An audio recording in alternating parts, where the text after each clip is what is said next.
Assalamualaikum warahmatullahi wabarakatuh. Alhamdulillah alladzi ahyana ba'da ma amatana wa ilaihi nusyur.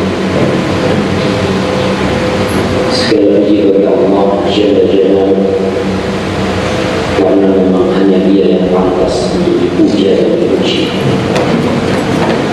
Segala puji baginya yang telah menghidupkan diri setelah Dia mematikan. Kita tahu orang tidur itu tidak merasakan kehidupan. Dia tidak mendengar, dia tidak melihat, dia tidak merasakan apa yang terjadi di sekitarnya. Kemudian Allah menghidupkan kita kembali untuk melanjutkan perjalanan kita dalam kehidupan dunia. Wa ilaihi nusyur. Dan kepada Allah kita bakal hidup. Manusia itu tidak boleh lupa dengan kematian dan tidak boleh lupa dengan hari kebangkitan, karena apabila dia lalai dan lupa, jalan hidupnya akan menyimpang.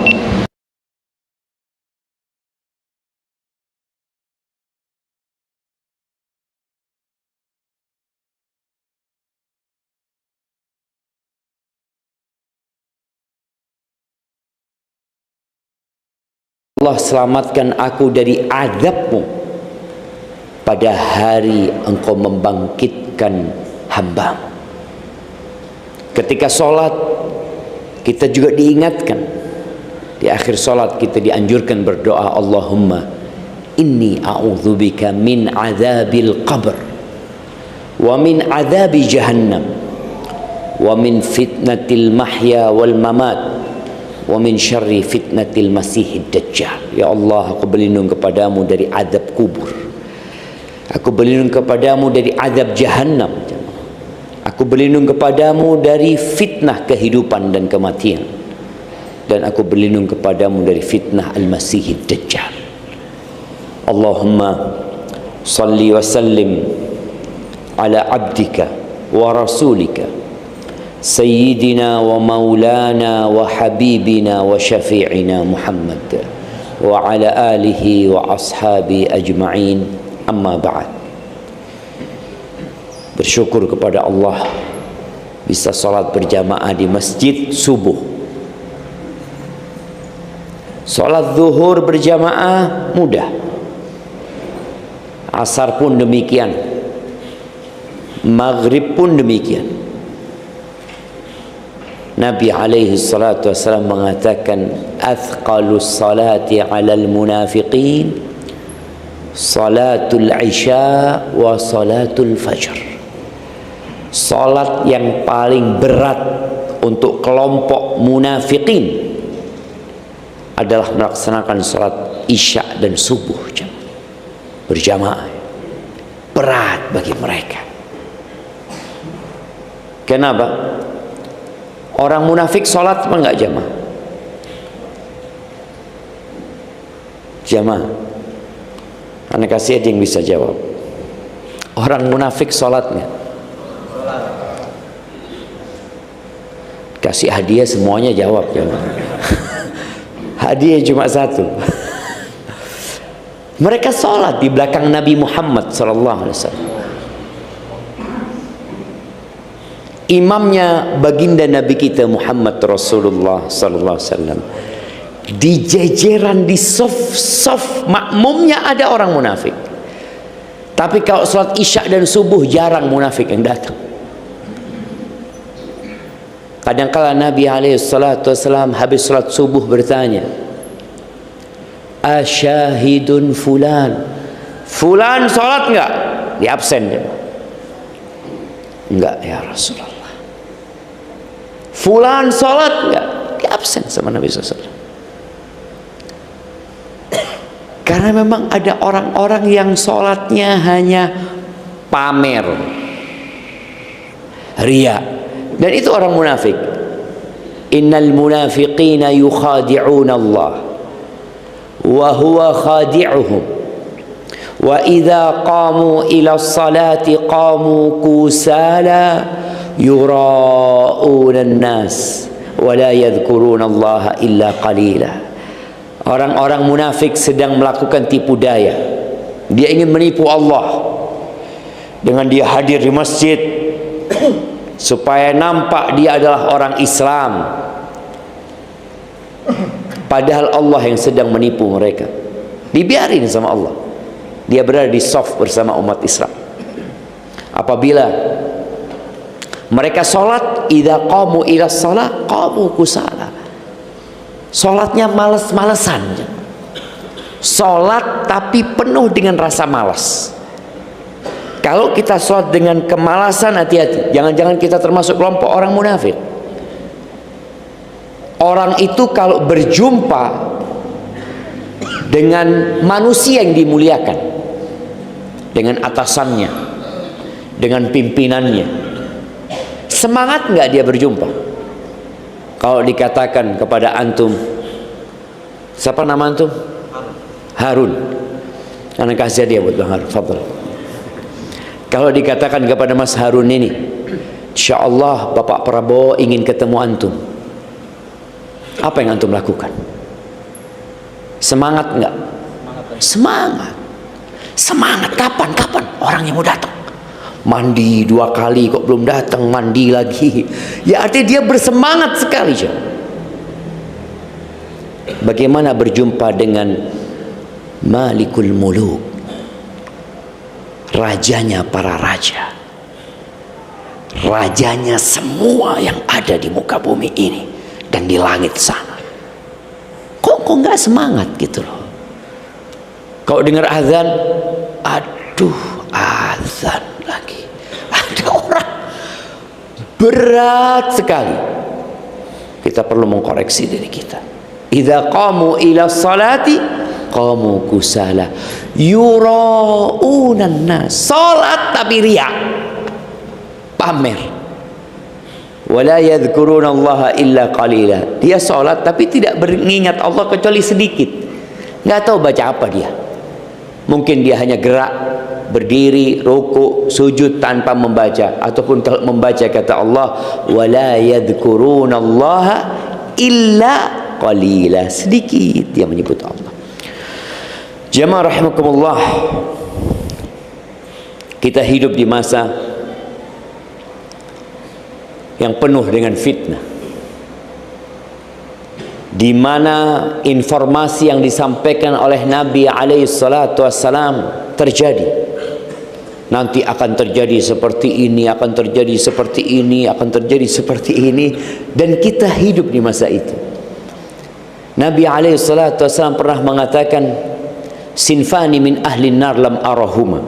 Ada 2 termasuk penghuni neraka yang aku belum melihat keduanya. Salah satunya nisaun kasiyatun ariyatun ma'ilatun mumilatun. Kata Nabi SAW, wanita-wanita yang berpakaian tapi telanjang. Berpakaian tapi telanjang. Loh kok bisa Ustaz? Imam pakaiannya tipis, atau pakaiannya tidak menutupi aurat, atau pakaiannya membentuk tubuhnya.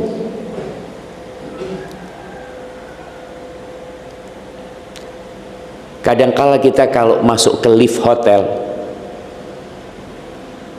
kalau di depan antum ada perempuan atau di belakang antum ada perempuan, yang suruh masuk duluan siapa?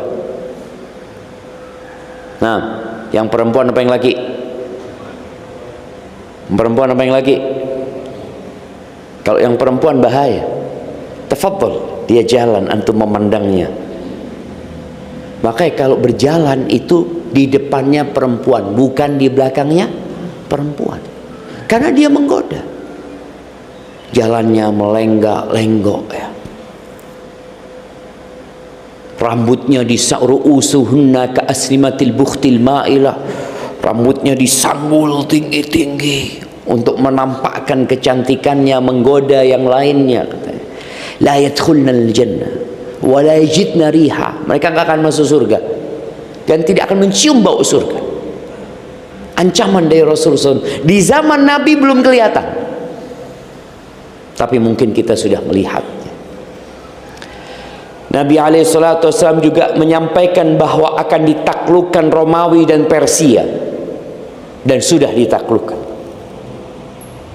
dan akan berlimpah ruah harta yang datang ke umat Islam, dan sudah berlimpah ruah. Beliau pernah setelah sholat subuh ya, di Masjid Nabawi alaihi salatu wassalam, beliau mau pulang dihadang sama para sahabat. Kenapa? Oh, ternyata malam harinya datang zakat jamaah dari Bahrain. Ada harta yang datang. Kondisi umat Islam sangat memprihatinkan. Ketika Nabi dihadang sama mereka, kalian dengar ada yang datang. Iya ya Rasulullah. Lalu beliau berceramah, mengatakan kepada para sahabatnya, wallahi mal faqra akhsha alaikum. Demi Allah, aku tidak takut kefakiran menimpa kalian. Wa innama akhsha an tubsata alaikumud dunya. Yang aku khawatirkan tatkala dunia ini dibentangkan buat kalian. Fatanafasuha kama tanafasuha. Kemudian kalian berlomba-lomba untuk mengumpulkan dunia, sebagaimana orang-orang sebelum kalian mengumpulkan dunia. Fatuhlikakum kama ahlakatkum. Kemudian dunia itu akan membinasakan kalian sebagaimana telah membinasakan mereka. Dan itu terjadi. Di mana umat Islam bersaing dalam mengumpulkan harta, bersaing dalam mencari jabatan, kedudukan, saling senggol sana, senggol sini, sikut sana, sikut sini, nggak peduli sama saudaranya. Yang dia pikirkan hanya perut dan yang di bawah perutnya. Itu fitnah. Di antara tanda-tanda kiamat adalah, ini fitnah. Kita bicara bagaimana istiqamah di masa fitnah. Wa yafshu zina aw tafshu al-fahisha. Perzinaan itu merajalela dan banyaknya pembunuhan. Nyawa nggak dihargai lagi sekarang. Gara-gara motor yang harganya berapa kalau motor curian itu dijual coba? Nah, berapa? Siapa yang pernah nadah di sini? Benar jamaah, berapa harganya? Berapa? 1 juta 2 juta. Motor baru cuma 1 juta 2 juta. Nyawa melayang hanya 1 juta 2 juta. Nyawa itu dihargai kalau ada orang membunuh saudaranya tanpa sengaja atau secara salah dia membunuh. Dia itu harus mengganti nyawa itu dengan 100 ekor onta. 100 ekor onta. Kalau harga 1 ekor onta ya 10.000 real, berarti dia harus ganti 1 juta real. Harga nyawa. Itu bila membunuh salah dia. Kecelakaan umpamanya, dia nabrak orang, kemudian dia harus ganti. Seperti itu. Ini harganya cuma 2 juta. Na'udzubillah min dzalik. Ada orang nagih utang sama saudaranya, nggak bayar, dia bunuh. Dan kita lihat bagaimana saudara-saudara kita dibantai umpamanya di Palestina. Ya nggak ada harganya nyawa itu. Kita melihat seperti perzinaan merajalela, pembunuhan di mana-mana. Masjid banyak. dibangun megah, tapi isinya nggak ada. Orang berlomba-lomba membangun masjid dengan indah. Dulu Masjid Nabawi lantainya tanah, jemaah, pasir. Temboknya ya tembok dari batu bata aja. Atapnya dari pelepah kurma atau daun kurma. Nggak semuanya ditutup, sebagian terbuka. Itu terjadi, tapi makmur masjidnya. Maka apa yang harus kita lakukan menghadapi fitnah-fitnah yang ada? 1447 tahun yang lalu Nabi SAW sudah mengatakan, lam yabqa minad dunya illa bala'un wa fitnah. Tidak tersisa dari dunia ini kecuali bala dan fitnah. Kemudian di hadis yang diriwayatkan oleh Abu Hurairah dan Anas bin Malik radhiyallahu anhuma, Rasulullah sallallahu alaihi wasallam bersabda, satakun atau qala sayati 'ala an-nas atau qala qabla as-sa'ah atau inna baina yaday sa'ah. Beliau mengatakan akan terjadi atau akan datang kepada manusia atau sebelum kiamat atau di hadapan kiamat. Beliau mengatakan apa yang akan terjadi? Sanawatun khadda'at, tahun-tahun yang penuh dengan tipu daya. Yusaddaqu fiha al-kadhib wa yukadzabu fiha as-sadiq. Tahun-tahun yang penuh tipu daya ini, pembohong dianggap orang yang jujur, orang yang benar dan jujur dianggap pendusta. Antum tahu bagaimana media menciptakan pembohong seakan-akan orang yang benar, dan sebaliknya orang-orang yang benar dan jujur dianggap pendusta. Wa yu'tamanu fiha al-kha'in wa yukhawwanu fiha al-amin. Pada masa itu pengkhianat dikasih amanat, dan orang yang amanah dianggap berkhianat. Pecundang dijadikan pahlawan. Muncul di tahun-tahun itu, kata Nabi sallallahu alaihi wasallam, wa yantiqu fiha ruwaibidah,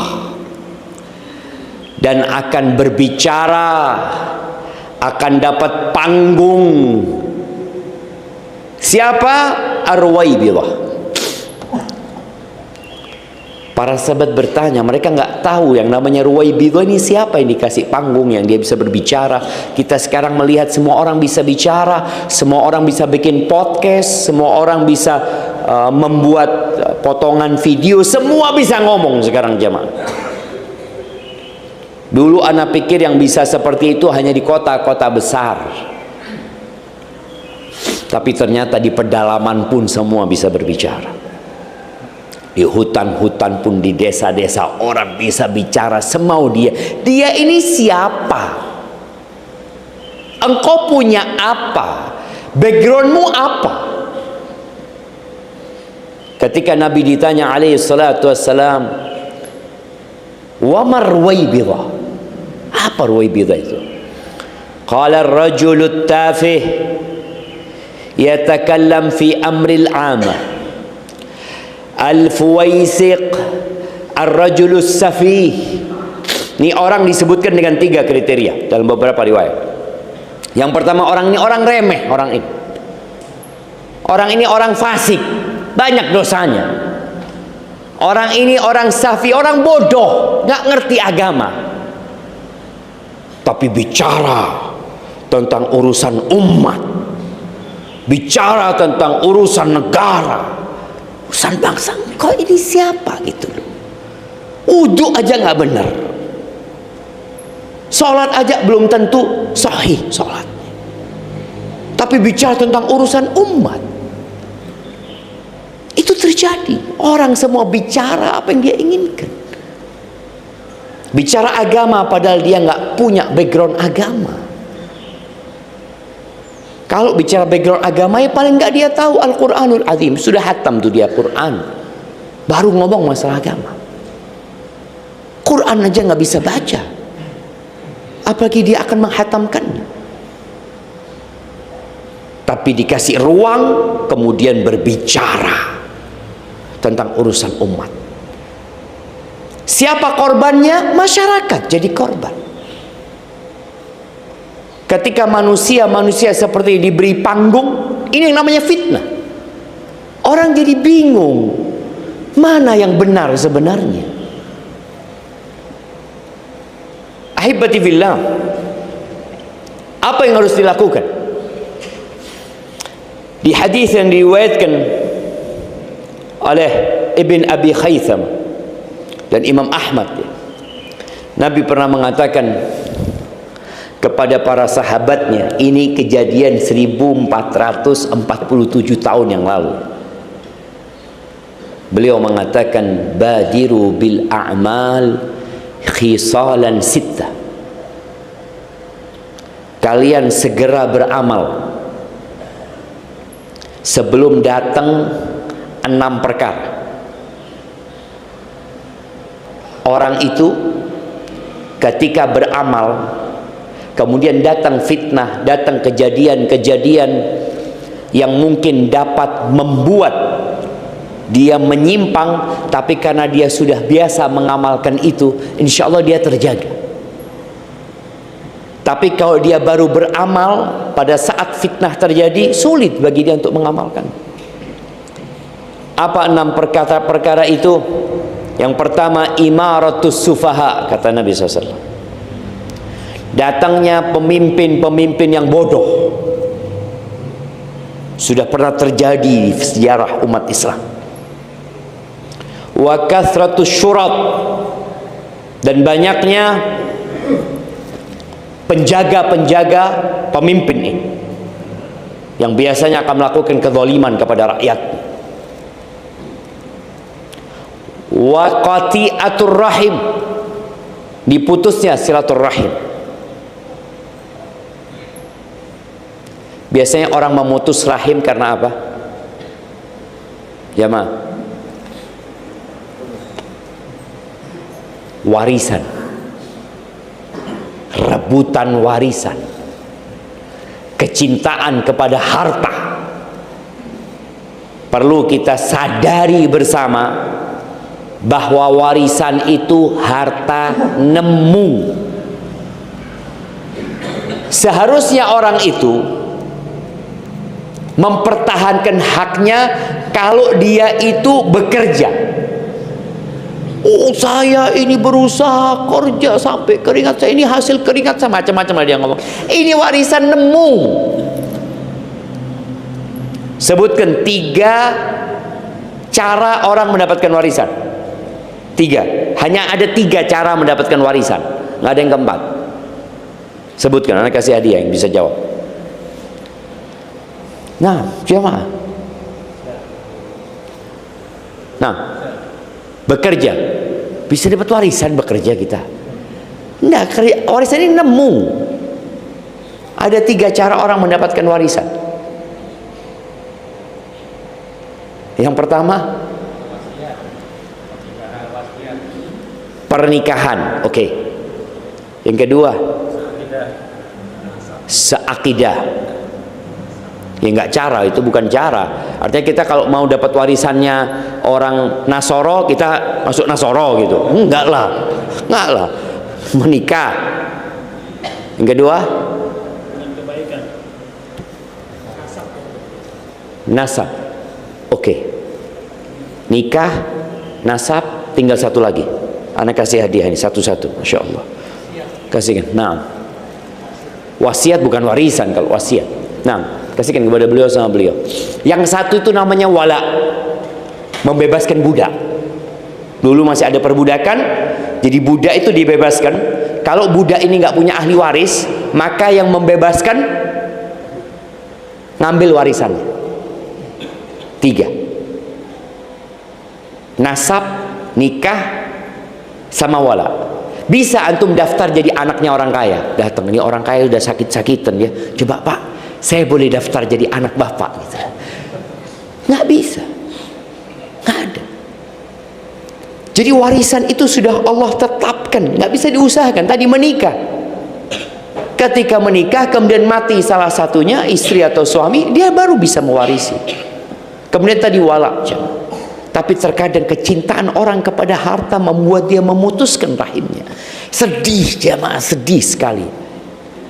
Ketika banyak orang minta fatwa, bertanya, konsultasi, biasanya yang menguasai warisan itu siapa? Anak nomor berapa? Anak barep. Kakak tertua. Dia merasa karena dia yang menjaga harta orang tuanya. Loh, engkau kalau ngurusin harta orang tua, engkau dapat gaji, tapi bukan menguasai warisan. Engkau anak pertama, kedua, ketiga, warisannya sama apa enggak? Ya sama. Perempuan beda mungkin sama laki-laki. Tapi berapa banyak orang yang memutuskan rahimnya gara-gara warisan. Kalau bapak meninggal, sisa ibu dengan anak 3, boleh nggak anak minta warisan? Apakah warisan itu dibagi kalau ibu meninggal? Kebanyakan orang menganggap kalau anak minta warisan padahal ibu masih hidup, dianggap anak durhaka. Gimana sih engkau minta warisan ibu masih hidup? Ya memang tuh anak durhaka kalau dia minta warisannya emaknya masih hidup. Yang diminta warisan suaminya ibu. Ibu posisinya sebagai istri. Karena kadang-kadang masyarakat gara-gara nggak paham ilmu agama dianggap nggak boleh warisan dibagi karena ibu masih hidup. Loh enggak. Akhirnya ribut. Ibu ribut sama anak. Anak merasa punya hak, ibu merasa anaknya durhaka, putus rahim akhirnya. Itu yang ketiga. Yang keempat, subhanallah, anak ketika membaca hadis ini, subhanallah ya, benar-benar terjadi yang disampaikan Nabi SAW. Wa bai'ul hukum, hukum diperjualbelikan. Kenapa seringkali kita mendengar ada hakim yang dipenjara, ditangkap KPK, ada jaksa yang tangkap KPK, terus. Jadi penegak hukumnya dihukum. Gimana ceritanya? Karena terjadi yang namanya bai'ul hukum, jual beli hukum. Hukum bisa ditransaksikan. Mau dihukum berapa? Ya jangan lama-lama lah Pak Hakim. Ya 3 tahun lah, tapi bayar sekian. Kalau lebih cepat berapa? Ya tambahlah bayarnya. Kalau nggak mau dihukum, ya saya yang dihukum nanti. Dan itu terjadi di negeri kita. Subhanallah. Bai'ul hukum. Baik, kemudian wastighfafan biddam. Yang kelima, darah itu diremehkan, gak dihargai. Seperti yang tadi disebut. Kemudian yang keenam ini sesuatu yang perlu direnungkan, khususnya buat para penghafal Al-Quran dan para pengelola masjid. Kenapa? Karena yang keenam ini kata Nabi SAW, beliau mengatakan, wa nashhun yattakhiduna al-Qur'ana mazamira yuqaddimuna ar-rajula laysa biafqahihim wala bi'a'lamihim ma yuqaddimunahum illa liyughanniyahum. Akan muncul pemuda-pemuda yang menjadikan Al-Quran cuma sebagai hiasan lidahnya. Dia pandai melagukan Al-Quran, membacakan Al-Quran dengan suara yang indah, tapi nggak memahami itu Quran. hanya untuk merdu-merduan suara. Sampai orang itu, nih pihak masjid ya, memajukan orang ini untuk jadi imam, bukan karena dia yang paling ngerti dengan Al-Quran, bukan karena dia yang paling faham dengan Al-Quran, bukan karena yang dia paling mendalami dan menguasai Al-Quran, tapi ini orang dimajukan untuk jadi imam hanya dikarenakan ingin mendengarkan suara yang indah saja. Bahkan kalau bahasa dinya Nabi SAW, untuk menyanyi buat mereka. Itu terjadi. Sekarang semua orang bisa ngaji, suaranya indah, bikin video ya. Untuk apa sebenarnya? Pemuda-pemuda. Bas untuk menghibur. Seakan-akan dia didatangkan sebagai sebuah hiburan. Bukan. Al-Quran ini kitab petunjuk. Inna hadzal Qur'an yahdi lillati hiya aqwam. Ini Quran memberikan petunjuk kepada jalan yang paling lurus. Syahrul Ramadhan alladzi unzila fihi al-Qur'an hudan linnas wa bayyinatin minal huda wal furqan. Quran diturunkan itu sebagai petunjuk, pedoman hidup. Tapi terjadi perubahan. Apa yang harus kita lakukan di masa yang penuh dengan fitnah ini? Perbanyak doa, jemaah. Karena supaya kita bisa istiqamah, ya hanya dengan memohon kepada Allah. Kenapa kita nggak boleh berhenti mengatakan ihdinas siratal mustaqim? Padahal tadi malam kita udah baca. Antum baca nggak waktu sholat isya? Baca. Sholat witir baca. Kemarin sholat maghrib ya baca lah Ustaz. Asar baca. Nah, karena termasuk rukun sholat itu membaca Al-Fatihah, dan di situ ada ihdinas siratal mustaqim. Tadi imamnya juga baca ihdinas siratal mustaqim 2 kali baca. Sebelum salat subuh, ana lihat pada salat qabliyah subuh baca ihdinas siratal mustaqim. Nanti yang mau salat duha baca ihdinas siratal mustaqim. Lanjut qabliyah zuhur terus jamaah. Kenapa nggak sehari cukup sekali kita mengatakan ihdinas siratal mustaqim? Karena fitnah itu sangat banyak sekali. Antara subuh dengan zuhur, boleh jadi ada fitnah yang membuat sebagian kita kemudian menyimpang dari jalan agama. Maka dia butuh pertolongan Allah Azza wa Jalla. Dan orang itu ketika berilmu, dia semakin takut sama Allah. Makanya ketika Allah menyebutkan doanya orang-orang yang ilmunya mendalam, mereka mengatakan Rabbana, di surat Ali Imran ya, di ayat 6 insyaallah. Rabbana la tuzigh qulubana ba'da idh hadaitana wa hab lana min ladunka rahmah innaka antal wahhab. Wahai Rabb kami, jangan engkau palingkan hati kami ya Allah setelah engkau memberikan petunjuk kepada kami. Karuniakan kepada kami dari sisimu rahmat. Engkau maha pemberi karunia. Minta. Nabi Ibrahim berdoa mengatakan wajnubni wa baniya an na'budal asnam. Ya Allah, hindarkan aku dan anak keturunanku dari menyembah berhala-berhala. Di masa fitnah ada sebagian orang yang mungkin bajunya masih islami, penampilannya masih islami, tapi keyakinannya sudah kesyirikan. Mungkin, ya mungkin. Cuma pakaian, ganti pakaian itu mudah sekali. Tinggal beli untuk baju, pakai. Seorang wanita, dia mau pakai jilbab, tinggal beli. Dia pakai. Tapi apakah dia akan terus istiqomah di atas jilbabnya? Belum tentu. Belum tentu. Boleh jadi ada godaan-godaan yang membuat dia membuka jilbabnya,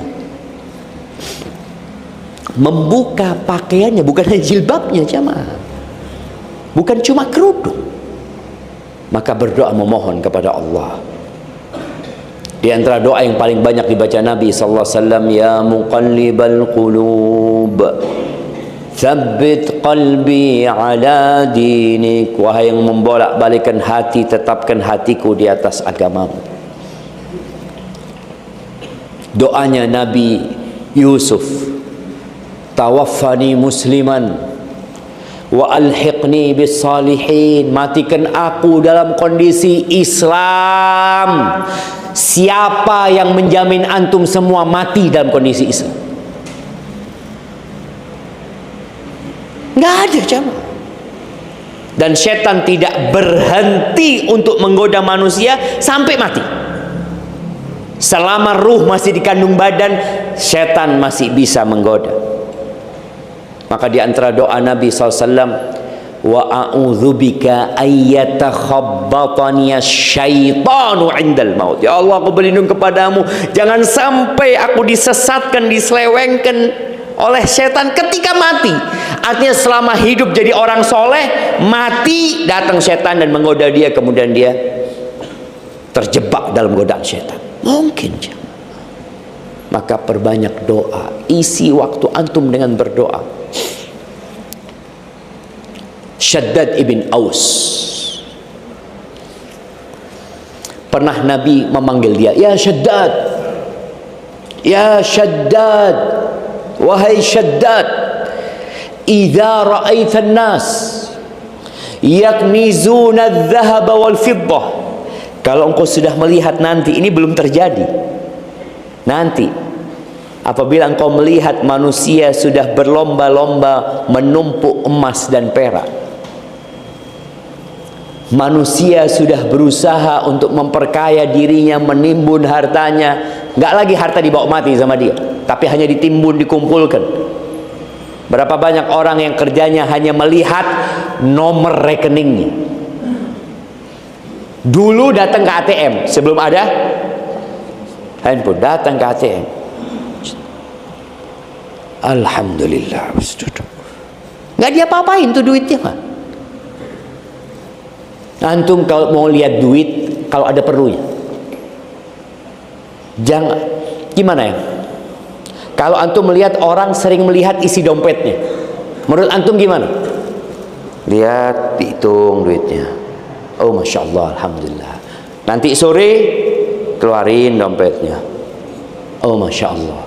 Menurut antum orang ini gimana? Kalau sekarang nggak perlu hitung kan? Karena uangnya sudah jadi angka. Jadi tinggal dia lihat di rekening, oh sekian. Kalau ada perlunya silahkan lihat. Nggak ada perlunya nggak usah ngelihat. Oh nggak usah, takut tahu-tahu hilang nanti duitnya. Ya nggak tahu kalau seperti itu. Astagfirullahaladzim. Allah menyebutkan wailul likulli humazatil lumazah alladzi jama'a malan wa addada. Kerjanya mengumpulkan harta dan ngitung. Jangan. Dan itu terjadi. Maka Nabi SAW mengatakan kepada Shaddad, kalau engkau melihat orang-orang itu sudah mulai sibuk menimbun hartanya, fajma anta haula'il kalimat, maka engkau timbun, artinya kumpulkan, baca terus nih doa-doa ini. Panjang doanya itu. Awalnya dimulai dengan Allahumma inni as'aluka tsabata fil amri wal azimata 'ala ar-rusydi wa as'aluka mujibati rahmatik wa azaima maghfiratik wa as'aluka syukra ni'matik wa husna ibadatik wa as'aluka qalban saliman wa lisanan sadiqan wa as'aluka min khairi ma ta'lam wa a'udzu bika min syarri ma ta'lam wa astaghfiruka lima ta'lam innaka anta 'allamul ghuyub. Dimulai dengan mengatakan, ya Allah, aku minta keteguhan dalam urusan ini, dan aku minta semangat dan tekad yang kuat di atas petunjuk. Karena ada orang berada di atas kebenaran tapi malas. Tahu dia di atas kebenaran, tahu dengan ilmu, tapi dia malas mengamalkan. Minta sama Allah, minta dia dikasih keteguhan, dan minta supaya dikasih semangat untuk mengamalkan sampai akhir doa itu. Maka perbanyak doa. Kemudian yang kedua, yakin dengan pertolongan Allah. Karena ada orang yang nggak yakin, sudah doa tapi saya sudah doa Ustaz, tapi kok sampai sekarang belum dikabulkan. Kita melihat kondisi umat Islam yang mungkin dibantai, ditindas. Kita melihat dengan mata kita. Kalau dulu kita nggak ngelihat, kita hanya dapat cerita. Sekarang kita melihat, ada videonya, ada fotonya mereka dibantai. Tapi kita nggak bisa berbuat apa-apa, tetap yakin dengan pertolongan Allah Azza wa Jalla. Karena orang kalau sudah mulai goyah, nggak yakin lagi, dia bisa keluar dari agamanya. Allah Azza wa Jalla mengatakan, wa minan nasi may ya'budullaha ala haraf. Sebagian orang itu ada yang menyembah Allah di pinggiran, jemaah.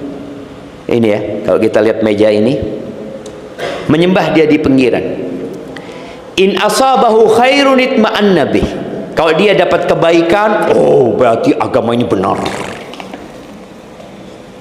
Tapi kalau kena fitnah, jatuh ke jurang. Karena dia nggak yakin sama Allah. Jangan berpikir bahwa kebenaran itu diukur dengan harta, diukur dengan kemenangan. Bagaimana dengan Nabi Musa alaihissalam dan kaumnya yang ditindas bertahun-tahun? Akhirnya kemenangan buat Nabi Musa, tapi nunggu waktu yang lama. Bagaimana dengan Nabi Zakaria yang dibunuh? Nabi dibunuh. Makanya kalau antum melihat, mendengar Israel membunuh bayi-bayi yang ada di mana? Di Gaza umpamanya. Kok bayi? Nabi dibunuh sama mereka. Nabi dibunuh. Nabi Yahya itu dibunuh, dipenggal lehernya, dihadiahkan kepada pelacur, jemaah. Nabi Yahya. Nabi Zakaria juga dibunuh. Maka tadi yakin dengan pertolongan Allah Azza wa Jalla. Tapi kita perlu nunggu waktu. Allah Azza wa Jalla mengatakan, wala tahinu wala tahzan. Ini di surat Ali Imran ya, 139 140. Allah mengatakan, kalian jangan lemah dan jangan kalah mental kalian, dan jangan cemas, jangan sedih. Wa antumul a'laun in kuntum mu'minin. Kalian ada di atas kalau kalian beriman, asalkan kalian beriman. Iyamsaskum qarhun faqad massal qauma qarhun mithluh. Ini ayat turun setelah kekalahan umat Islam pada perang Uhud. Umat Islam kalah di perang Uhud. Padahal di situ ada Nabi Muhammad SAW. Di situ ada Abu Bakar. Di situ ada Umar loh. Di situ ada Utsman, di situ ada Ali, di situ ada 10 sahabat yang dijamin masuk surga. Di situ ada Hamzah, dan Hamzah pun terbunuh pada waktu itu. Jangan sampai ketika orang nggak yakin, kok kita kan berada di atas kebenaran, kok kita kalah gitu loh. Maka Allah katakan, hidup ini ujian dari Allah Azza wa Jalla. Iyamsashum qarhun, kalau kalian ditimpa kekalahan, ditimpa satu ya luka-luka, maka mereka juga pernah ditimpa yang seperti itu. Perang Badar mereka kalah, terbunuh 70 orang di antara mereka, ditawan 70 orang. Dan perang Uhud 70 sahabat yang meninggal. wa tilkal ayyam nudawiluha bainan nas. Kata Allah Azza wa Jalla, hari-hari kejayaan itu kita putar di antara manusia. Tapi tetap harus yakin supaya kita istiqomah. Kemudian yang ketiga, belajar ilmu agama. Gak perlu kita menyalahkan pendidikan yang ada. SD belajar agama berapa tahun? Berapa jam? 2 jam. Katanya kita ini harus seimbang. Iptek dan imtak. Ilmu, pengetahuan, teknologi, iman dan takwa itu harus seimbang. Iya, paling tidak seimbang lah. Tapi ternyata yang ada kepincangan, bukan keseimbangan. Orang belajar agama itu cuma sedikit. SMP juga seperti itu, SMA seperti itu, kuliah 2 SKS. Ada yang 1 semester, anak lihat ada yang 2 semester. Setelah itu sampai mati nggak ketemu agama. Lanjut S2 ya nggak ada pelajaran agama. Lanjut S3 nggak belajar agama juga. Yang dipelajari terus orang itu ketika ambil dokter, anggap ya, ambil spesialis lagi, terus dia nggak belajar agama. Loh, emangnya nggak boleh? Boleh belajar umum, silahkan. Tapi kalau engkau ingin selamat, jalur keselamatan itu adalah dengan belajar agama. Karena engkau di kuburan nanti nggak akan ditanya tentang ilmu-ilmu yang lainnya. Engkau akan ditanya 3 pertanyaan. Man rabbuk, ma dinuk, man nabiyuk. Engkau akan ditanya siapa Tuhanmu, apa agamamu, dan siapa nabimu. Itu yang akan ditanya. Maka tolong belajar agama. Nggak dapat di bangku sekolahan, belajar di masjid. Sekarang sudah ada online, bisa belajar di mana-mana. Nggak ada alasan orang nggak belajar agama sekarang jamaah. Ada pendidikan subhanallah. Ada satu orang di tempat kita umur 40 tahun jemaah, sudah S2 dia. Umur 40 tahun udah punya anak, datang belajar agama. Dia sudah punya pekerjaan yang bisa ditinggal. Yang mengatakan anak nggak belajar agama, anak sekarang ingin menembus itu dengan belajar agama. Masya Allah. Sama istrinya udah punya anak-anak, belajar dua-duanya agama. Ya kalau antum tidak bisa belajar di kelas, belajarlah di rumah Allah. Cari pelajaran, hadiri kajian, duduk di majelis ilmu. Dan belajar ilmu agama itu bertahap ya. Sebelum belajar yang kemana-mana, bertahaplah belajar. Belajar rukun Islam dulu. 2 kalimat syahadat dikaji, apa sih maknanya, apa rukunnya, apa syaratnya. Jangan-jangan aku mengatakan la ilaha illallah tapi aku melakukan sesuatu yang membatalkan la ilaha illallah tersebut. Kemudian belajar tentang sholat kita. Oh, saya sudah belajar Ustaz dulu. Boleh jadi sholat antum belum benar. Pelajari agama kita, pelajari rukun iman. Ya, tahap-tahap kita mempelajari agama kita. Kemudian yang keempat, yang diajarin diamalkan dalam kehidupan ini. Berpegang teguhlah dengan sunnah Nabi SAW. Diamalkan tuh sunnah Nabi SAW. Kemudian ikhlas. Ketika beramal hendaklah tidak berharap pujian dan sanjungan. Dan ikhlas ini berat. Ada orang yang istiqomah di atas kebenaran, kita kelihatan sampai mati dia muslim. Ustadz sampai mati ustadz, tapi ternyata dia masuk neraka gara-gara gak ikhlas. Maka yang belajar agama membutuhkan keikhlasan, yang mengamalkan membutuhkan keikhlasan, karena Allah tidak menerima kecuali yang ikhlas dan sesuai dengan sunnah Nabi SAW. Kemudian menjaga lisan, jangan suka ngomong. Karena sekarang orang komentar aja udah. Antum melihat sesuatu amalkan, melihat keburukan doakan supaya orang itu dapat hidayah umpamanya. Nggak perlu debat di kolom komen yang menyebabkan ya sesama saudara akhirnya tidak bertegur sapa. Udah, Ketika antum merasa ini kurang benar yang disampaikan, ada komentar yang kurang baik, doakan orang itu. Semoga Allah memberikan petunjuk kepada antum. Antum mau nggak dikasih doa semoga Allah memberikan petunjuk? Sebagian orang marah di komentari jemaah, semoga Allah memberikan petunjuk. Emangnya saya sesat? Bukankah antum tiap hari mengatakan ihdinas siratal mustaqim? Emangnya nggak mau anak ikut doain antum? Ini orang kalau sudah sombong jemaah, nggak mau didoain dapat hidayah. Bicara menjaga lisan ini, Nabi SAW di hadis Anas mengatakan, la yastaqimu imanu abdin hatta yastaqima lisanuhu. Imannya seseorang itu nggak akan istiqomah sampai lisannya istiqomah. Wala yastaqimu qalbuh, dan hatinya nggak akan istiqomah sampai lisannya istiqomah.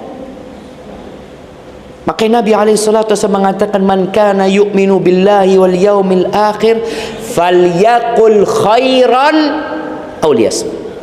Yang beriman kepada Allah dan hari akhir hendaklah berkata yang baik atau diam. Barakallahu fiik. Ana nggak tahu ana sampai jam berapa, sampai zuhur kajian kita. Itu yang dapat ana sampaikan jamaah, kurang lebihnya mohon maaf. Yang benar dari Allah Azza wa Jalla, yang salah dari diri ana pribadi. Allah dan Rasulnya terbebaskan dari kesalahan itu. Hari ini hari Jumat, harinya bersolawat kepada Nabi alaihi salatu wassalam. Semoga kita bisa memperbanyak solawat di hari Jumat ini. Ini ada pertanyaan, bagaimana hukumnya memberikan hadiah atau pekerjaan yang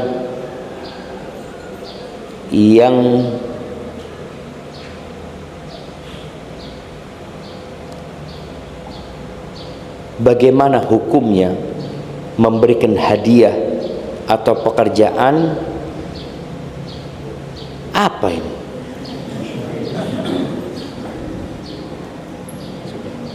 Sudah kita kerjakan.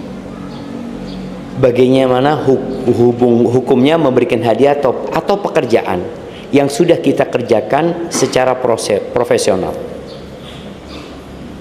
kepada orang yang memberikan pekerjaan tersebut?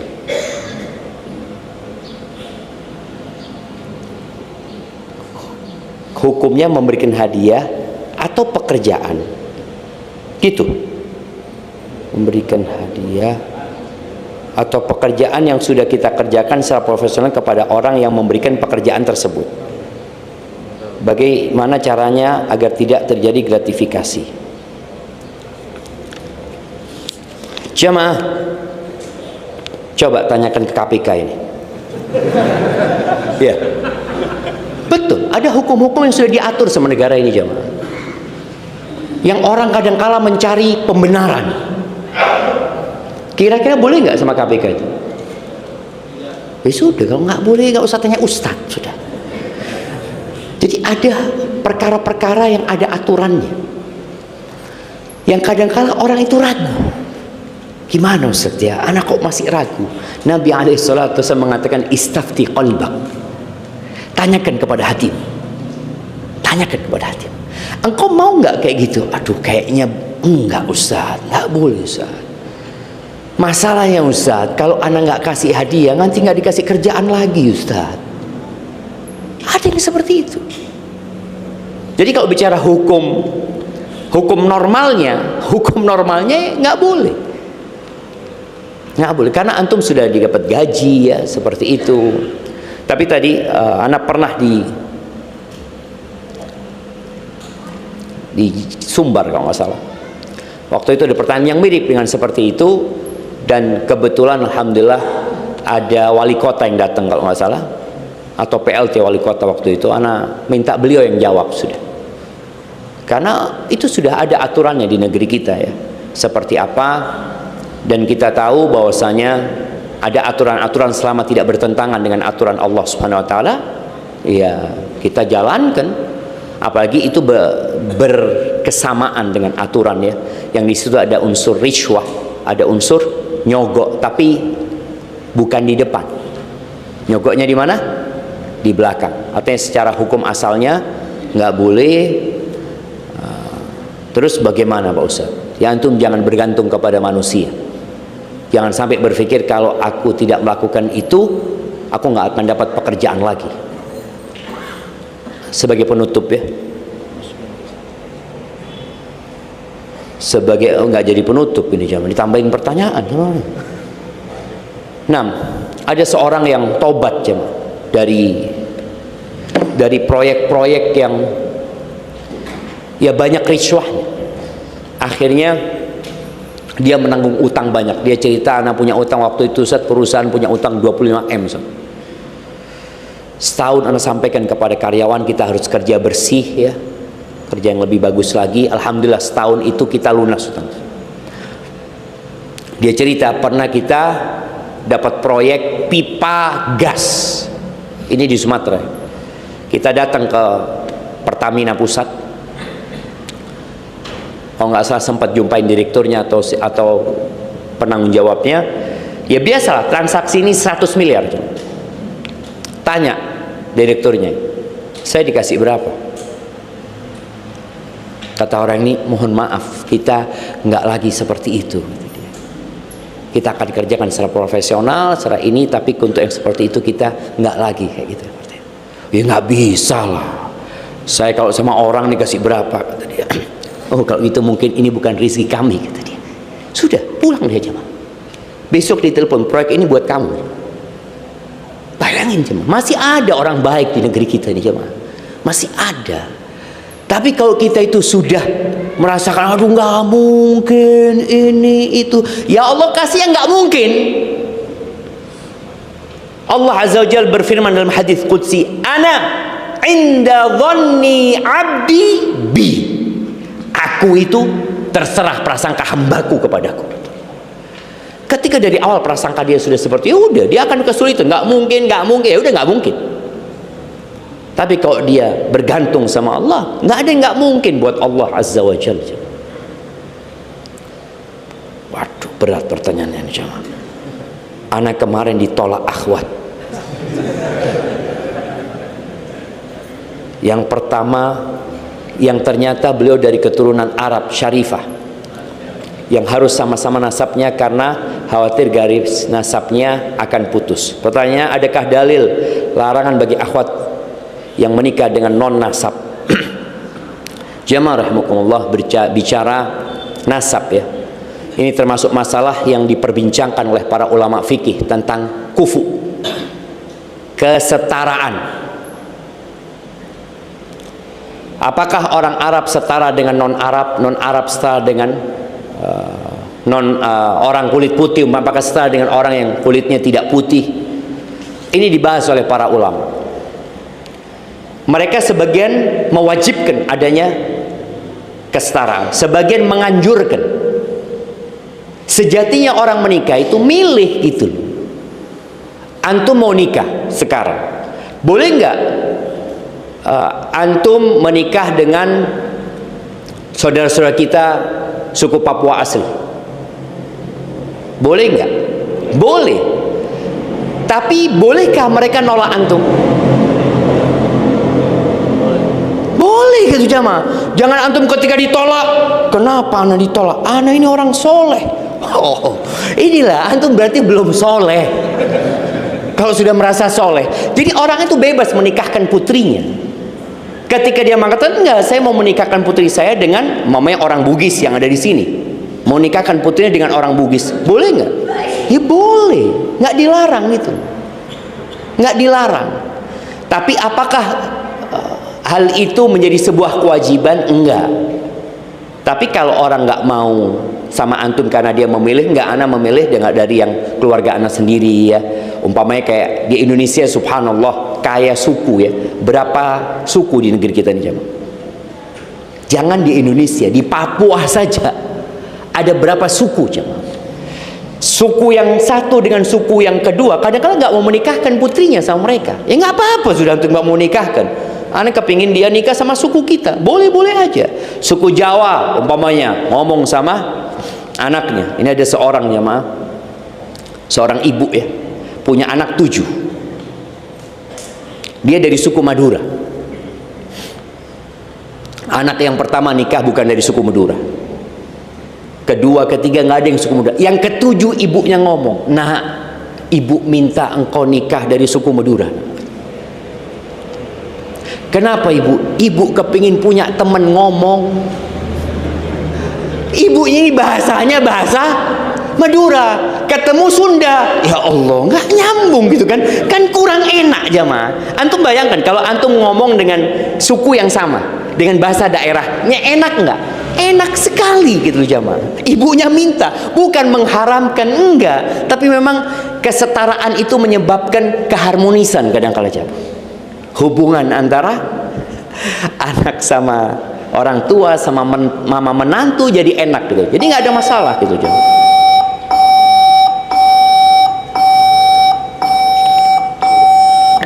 Bismillah.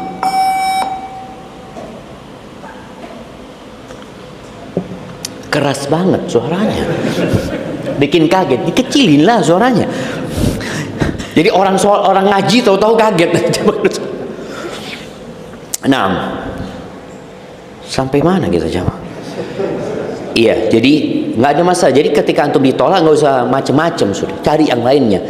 Mati satu tumbuh seribu. Ada banyak akhwat yang menunggu antum jamaah. Apakah kita bisa mengubah takdir? Kalau memang sudah ditakdirkan, kenapa harus berusaha menggapainya? Iya, yang pertama, takdir itu rahasia ilahi. Kita punya tugas untuk berusaha. Kaya dan miskin sudah ditakdirkan. Apakah kemudian antum, ya sudahlah, anak kayaknya duduk-duduk aja. Kalau anak ditakdirkan kaya, ya anak kaya. Tapi ada perintah untuk berusaha. Punya anak, nggak punya anak sudah ditakdirkan nggak? Tapi kan ada perintah untuk menikah. Menikah dulu, antum akan tahu antum punya anak atau tidak punya anak. Seperti itu. Surga dan neraka Allah sudah tahu nggak? Siapa yang masuk surga dan masuk neraka? Allah sudah tahu. Allah sudah tahu. Tapi kita diperintahkan. Jadi takdir itu ilmunya Allah. Allah mengetahui dengan segala sesuatu yang akan terjadi. Allah tahu anak akan ada di mana. Tugas kita berdoa memohon kepada Allah.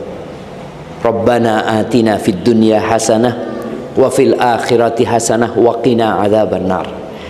Jadi kalau bicara ilmu Allah, Allah sudah mengetahui segalanya, kemudian itu dicatat, kemudian Allah nanti ketika berkehendak itu akan terjadi, maka terjadilah apa yang Allah kehendaki. Tugas kita beramal. Barakallahu fikum. Ustaz, istri saya sering bilang, rizki itu istri yang soleha. Tapi kenapa saya masih suka kekurangan duit ya? Apakah ujian atau istri saya cuma promosi diri?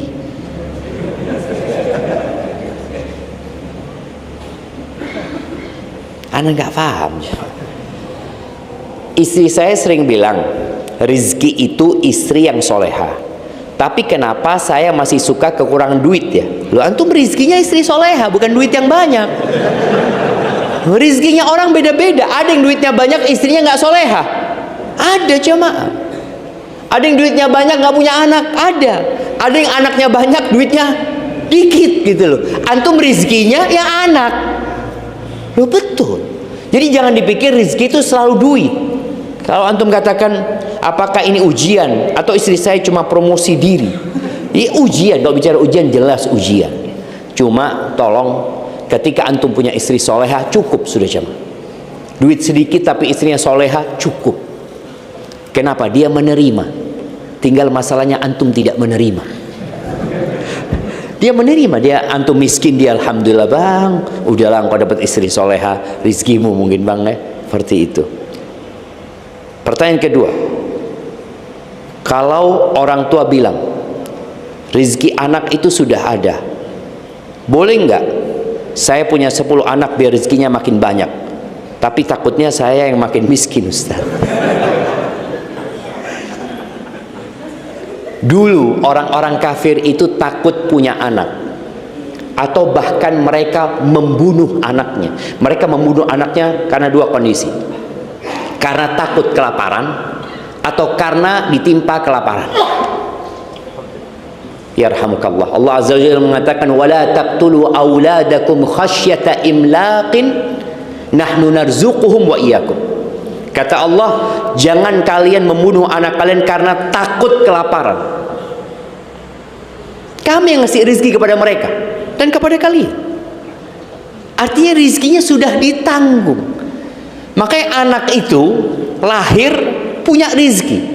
Kalau dia nggak ada rezekinya, mati dia. Lihat, anak yang lahir mati, rezekinya nggak ada dia. Kalau dia lahir, hidup, tumbuh besar, oh berarti dia punya rezeki. Karena ingat, ajal dan rezeki itu jalannya bareng bersamaan jemaah. Rizkinya habis, dia mati, ajalnya datang, rizkinya habis berarti. Kalau antum cuma 10, kurang banyak jemaah. Ada seorang ustadz rahimahullah, ana lihat ya, memang orang-orang dulu itu ya iman mereka beda jemaah. Fisik mereka juga berbeda. Anak ketemu dengan seorang yang Ana dapat berita, bapaknya dia itu satu saudara 25 orang. Maka Ana WA dia, apa benar berita ini? Iya Ustaz. Jiddah Ana, kakek Ana, nenek Ana itu bukan kakek ya, nenek. Karena kalau bicara kakek kadang-kala dari berapa istri gitu ya. Enggak, nenek. Nenek Ana punya anak 25 Ustaz. Dan tidak punya pembantu Ustaz. 25 tidak punya pembantu. Sekarang anaknya 1, pembantunya 5. 1 bagian kamar mandi, 1 bagian masak, 1 bagian kebun, 1 bagian mobil, 1 bagian apa. Seperti itu. Ini 25 Ustaz nggak punya pembantu Ustaz.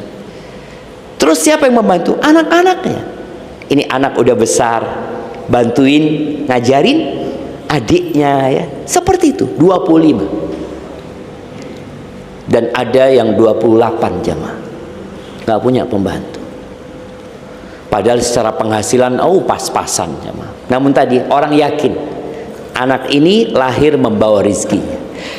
Itu mungkin dapat Anda sampaikan. Maka silahkan antum jangan takut miskin. Allah sudah menetapkan rezeki antum. Kalau ternyata anak-anak 10 anak tetap miskin, ya itu rezekinya antum kayak gitu. Tapi anak antum hidup apa mati? Hidup sih Ustaz, bisa makan dia. Ya, alhamdulillah.